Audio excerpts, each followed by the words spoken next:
romantic screwball comedies in the golden age of Hollywood, this is a brief talk on that movie genre.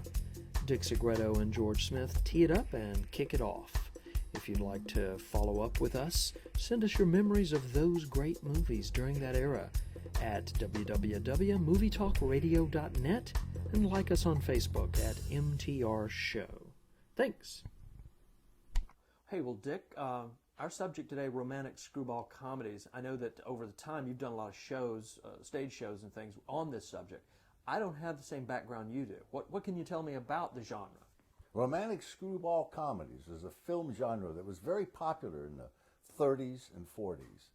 And the film that brought it to the limelight was It Happened One Night in 1934. Which we've talked about on this show before. It Happened One Night. What was it for Oscar? A lot of Oscars. What was it? The Grand Slam. Oh.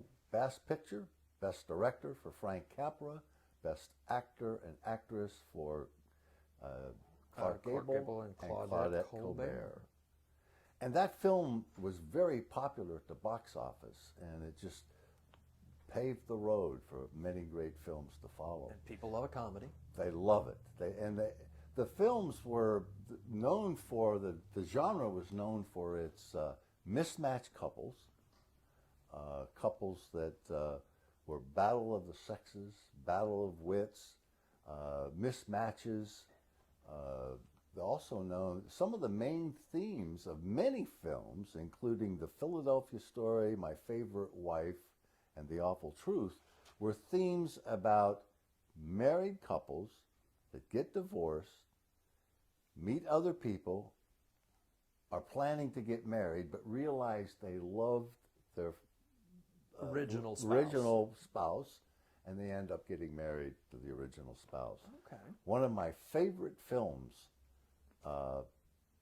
His Girl Friday, is based on that theme, starring Cary Grant and Rosalind Russell.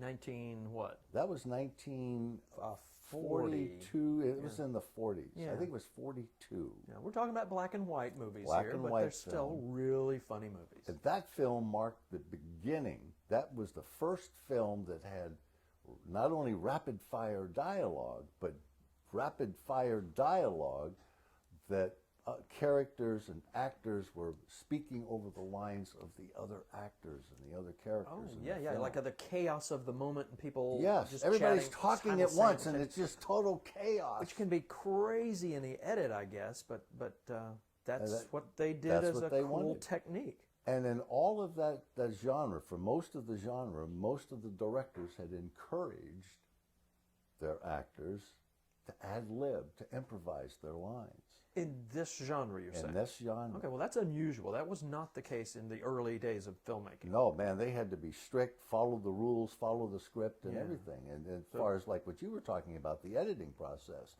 But one of the reasons I like this film so well is because there were so many lines that were ad-lib, that were character descriptions that the actor were using to describe the other characters in the film. And 3 of these lines, there's many of them, but 3 of them are by Cary Grant, and they were all ad-libbed, and I'd like to share them with you now. I met a man named Baldwin once. He was a horse thief from Mississippi. What do you want, you pimple-headed, square-toed squid? And of course, I once knew Archie Leach. He was the head of a mob gang. Now, Grant is saying that in the movie. Cary Grant is saying that. Oh, Cary Grant's real name was Archie Leach. His birth name was Archibald Leach. Yeah, and I thought that was kind of unusual. And they're throwing that little, what is it, insider thing to either the movie fans or, let them in on the secret, I guess. Right. That's cute. But so Cary Grant, now, remind me who directed this? This was Howard Hawks. His Girl Friday. Okay. His Girl Friday. Well, a hallmark of a movie that turns out to be a classic is they've done something to break new ground. They've tried something new. They've done something nobody else has done in a movie. And I guess that was part of his technique.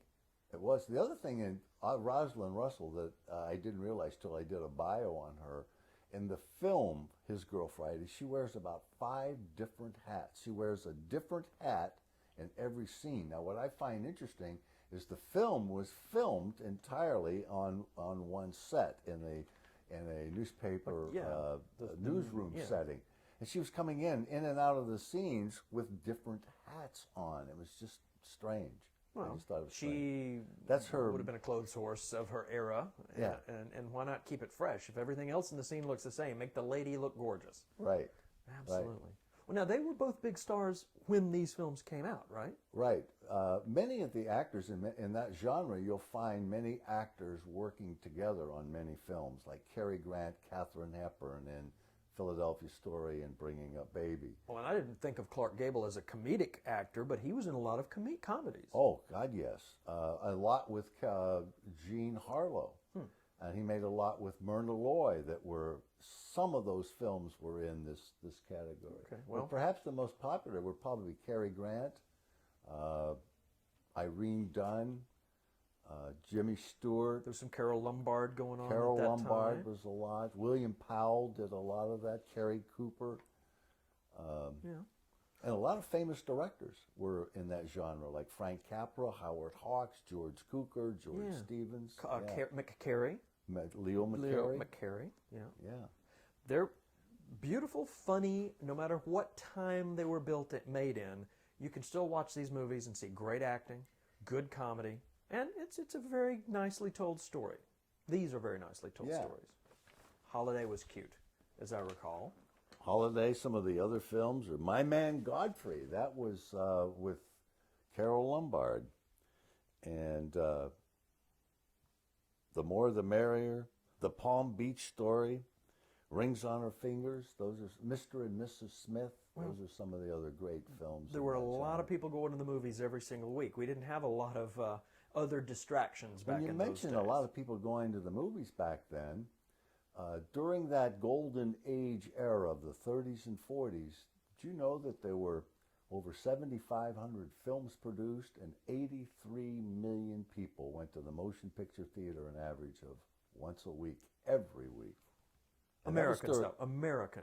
You're talking just America. And that was during the Great Depression and World War II.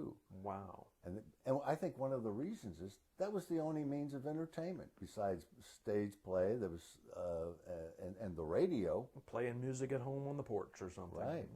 Yeah. Interesting. Well, these are great movies to see again, or if you've never seen some of them, check them out because they're classics, a lot of them. Great actors who were wonderful as young actors and just been matured on and on.